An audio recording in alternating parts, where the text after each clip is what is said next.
Hey guys, welcome back to Ranger Survival and Fieldcraft. I'm Andrew. What I have for you today is a look at just a small hunting, trapping, fishing, and gathering kit in this small little utility pouch.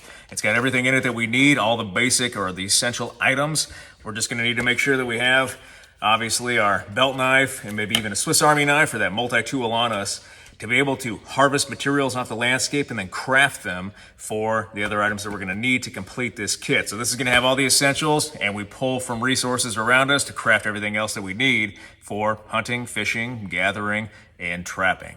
Let's take a look. All right, so a small utility pouch, spray painted it just for a little bit of camouflage, but this can hold everything that we need in a small kit to be able to go hunting, fishing, gathering, and trapping. And you can see a lot of good items right in there, right on top. All right, so that first one is going to be just a small net bag. That net bag we can use for gathering mushrooms, gathering wild edibles. We can also use it as a gamekeeper. If we have small game that we take, maybe a small rabbit or a squirrel or fish, we can put in this nice little net, tie it to our hip, and then we can carry it with us and then bring it back and prepare it for food. But a gathering net or some sort of small bag like that is going to be a good way to gather resources as well. Something that we can just put in, something that's going to get a lot of airflow to dry it out or keep it dry if we need to, but then collect and continue to move. So we've got that bag.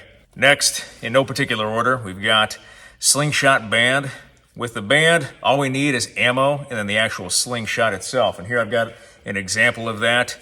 Carved from just a piece of wood, a little Y fork here, or a fork section, or a Y stick, and then split the ends, and then tied a knot in the band, fit the band, and now we have a complete slingshot. We just have to find some rocks and then practice a little bit to get good, but with something like a slingshot, with a little bit of practice, we can actually be very effective and lethal at closer ranges. So we've got that slingshot as a projectile weapon, which is probably going to be good for smaller game that we can take fairly easily, a squirrel, chipmunk, rabbit, maybe if we're lucky, a bird or two. So we've got that slingshot, so we've got the band. Next, something that's probably going to be good that just fell out of its sheath, so we need to watch that, is going to be a frog gig tine. We can craft one of these fairly easily. In fact, we've got cordage in our kit, and if we have our belt knife, we can just harvest a staff or a bow and then form the ends, tie it out, or spread it into that frog gig shape, just like this one, or something like this, nice and big with long tines, and then we even have the teeth in here in those pot hanger notches to grab or at least hold on to that frog as we stab it. With the frog gig tine, we can get fish with this, we can get frogs with this. We have the spearhead, now all we need is the shaft, as opposed to recreating the entire wheel ourselves or building the airplane in flight. Well, let's just go ahead and bring the spear tip with us and then build a shaft, tie it, fix it to the shaft, and then go hunting at night. So we've got that spearhead, cover for it so we don't stab ourselves. The first rule of spears is don't stab yourself with your own spear. Now this spear tip, I would use as a finisher. All right, we trap an animal, we stun an animal, we create some sort of throw stick, and we need to go up and finish that animal quickly. Or if we have a large animal stuck in a trap or nearby or wounded, we can use this to finish that animal quickly and precisely with one quick stab to the heart, and then put it down, and we can process it out that way. Or we could use this for defense or for active hunting, although I would categorize something like this as a finisher or defensive weapon myself. But a spear tip that we can affix to, again, another shaft just like that frog gig. All right, so next we have picture hanging wire, number 4 picture hanging wire to make those strong snares. These will work great on smaller game that may be a little bit more ferocious, caught in that trap. It's something that we can use to go after small game with passive traps like snares, or we can use this to actually form a noose pole. Again, create another shaft, just like our spears here, and then we attach this and we use it as a noose pole to actively hunt and to attempt to snare game on the move, hold it down, come up, grab it, dispatch it, and then add it to our bag or our gamekeeper and continue hunting. So we've got picture hanging wire for snares, and then we've got pre-made snares. These are small game snares. There's approximately 8, I believe, right here in this group.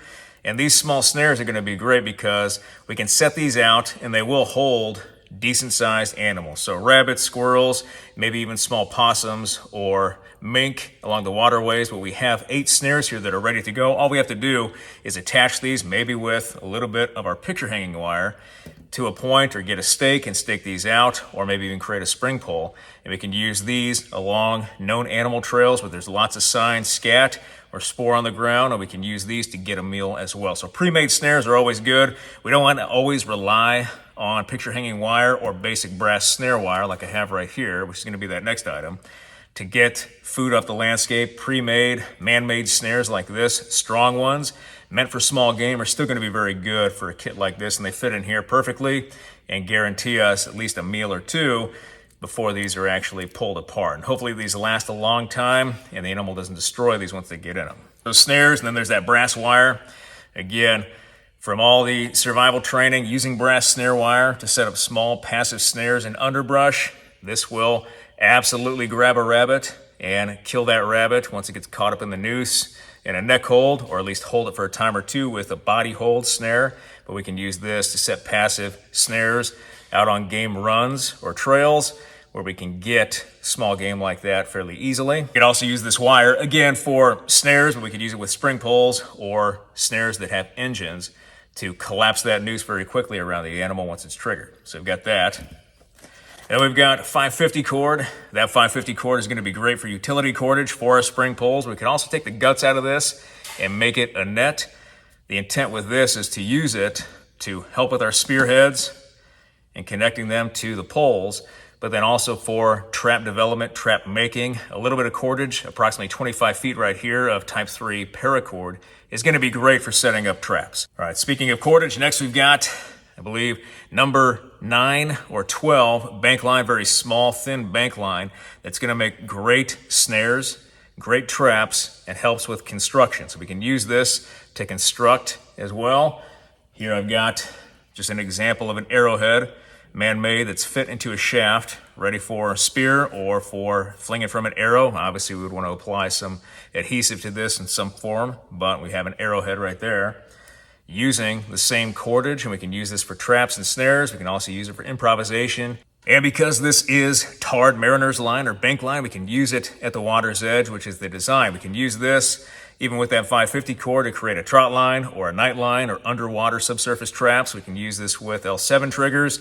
We can use it for cane poles to create a tenkara lashing. There's a lot of good stuff we can do with small gauge bank line like this, and we got a lot of it right here on that roll. Next, we got fish line. Again, another spool. It's about 10-pound tensile strength. We can probably carry something that's a little bit heavier or even a braided line, but we can still use this for the same thing. There's about 150, maybe 200 yards of fish line on this small spool. So that's a lot of line in a small package that we can use for, again, net making and for fish traps and even bird traps, maybe the Ojibwa or a couple other different types of bird traps. We can use small line like this for to trap them, snare them, and then we come up, grab that bird, dispatch, and we've got a meal. So fish line for all purposes, especially for the water's edge. And then speaking of the water's edge, we've got a small medicine bottle in here with just a little bit of our terminal tackle. So we've got more line, more braided line, sinkers and bobbers for fishing, for active as well as passive fishing, so we can make different traps. If I try to get it back in there, we can use the bobbers and the weights to go actively fishing with a hobo reel. Little hobo reel right here with that earplug as a bobber. To have the best equipment available and all of it so we can use it effectively and guarantee ourselves some food. Then next we've got hooks. I'm a big fan of having hooks or a variety of hooks in our kit to go after different fish.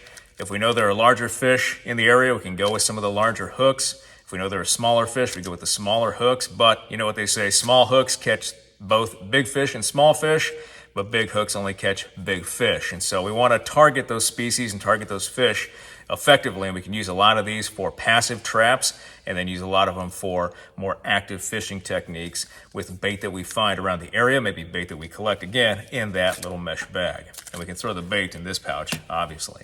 But carrying a variety of hooks is great for fishing as well as for maybe some other traps or uses, improvisation as well. So carry a lot of hooks. An added thing that I prefer are leaders. Carrying leaders means that we can set up subsurface water traps pretty effectively. I'm a big fan of the trot line or the night line, where we just set out 2 stakes in the water, string across, and then we dangle these hooks using alpine butterfly knots so often down the line, spread out so they don't tangle up. But then we bait these, and it's just a passive trap underneath the water surface. I've caught a lot of fish using that technique, and we can obviously use just one and toss it out in a nightline fashion is what we call it. But leaders, these are ready-made hooks with line. If we run out of fishing line, we're worried about the fish actually seeing our line because we can use bank line. We can use this and save these for later, attach them with the bank line, and then actively fish that way as well, or set traps. But having some leaders is just a good to have. It's not an absolute, but it's ready-made hooks with some line on it that we can attach or set for traps. So we've got that. And then lastly, one thing that I prefer in here is to have arrowheads of some sort. We can use arrowheads for trap improvement, for killing that animal quickly. We can use it for pinning those animals in place. We can also recreate bow and arrow if we need to for short range hunting or fishing. And these are the blades from 100 grain stingers. And the reason I like these, which you guys kind of saw earlier, is that we have blades, they're very sharp, so they're an extra cutting tool, but they fit fairly well on a stick, and we can actually tie these into place without worrying about ruining or cutting that cordage as we manipulate this. And so we carry a few of these to make just spearheads or additional traps or more effective traps. And if we're lucky, a bow and arrow that we can shoot at short range to go after ground game. But this is a helpful technique or a helpful skill to know, because we don't take a chance in cutting the cordage on this blade. We can lash it fairly well, use some sort of adhesive, pine pitch or whatever, to glue this to a good shaft. And this is just an example I created a few minutes ago. It's our trap. So just a technique using that blade style with those 100 grain stingers, because they have the holes that we can lash fairly easily. So a good technique to know right there. All right, and that's the complete kit, but I wanted to share just one more piece of free chicken with you. Instead of carrying a mesh bag like this, I just have this sitting on the table, and it occurred to me we could use that mesh bag or this mosquito head net as the same thing as our mesh bag. This may be a little bit stronger compared to this, but this has a lot more space, and we can put a lot more in it. Plus, obviously, the mosquitoes get bad. If we're down at the water's edge, we can slap this over our head and give ourselves just a little bit of comfort and respite from those mosquitoes swarming us. But this doubles as a net, or a small net, just like that mesh bag. We can use this even to go after small minnows, maybe creating just a small trap because of the tunnel or funnel shape of this head net. So just some free chicken there for you that I thought I'd add to the kit.